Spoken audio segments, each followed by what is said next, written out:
Vous entendez beaucoup sur les réseaux que notre cerveau est divisé en deux. Il y aurait d'un côté le cerveau gauche et de l'autre le cerveau droit. Pour nous soutenir, n'hésitez pas à mettre un j'aime, à vous abonner et à nous laisser un commentaire. À quoi servirait chacun de ces cerveaux? Le cerveau droit serait celui de l'émotionnel, de la créativité, de l'imagination, de l'intuition. Le cerveau gauche serait celui de la logique, de la rigueur, de la rationalité.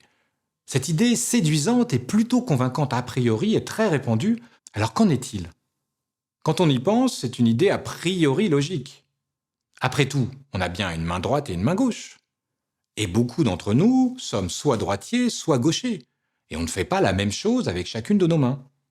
Notre cerveau étant lui aussi divisé en deux, composé de deux lobes, c'est à la fois séduisant et logique comme idée, non? Alors qu'en est-il vraiment? Eh bien, contrairement à ce que disent nos youtubeurs et autres magiciens du développement personnel, les neurosciences nous disent que tout cela est complètement faux. Oui, il y a bien des fonctions différentes selon les zones du cerveau, mais ces zones interagissent entre elles. La répartition ne se fait pas en fonction des deux lobes. Si notre cerveau a deux hémisphères, aucun ne domine sur l'autre. Aucun n'est spécialisé dans la création ou dans la logique. Pour faire de la peinture ou une grille de Sudoku, nous avons besoin de l'intégralité de notre cerveau.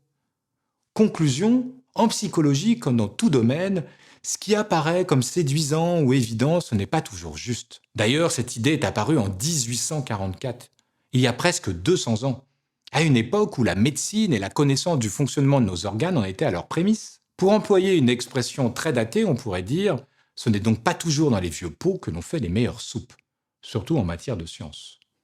Si le soleil semble se coucher tous les soirs et disparaître pour revenir le lendemain, ce n'est pas la réalité. C'est juste une perception basée sur une fausse logique, une illusion.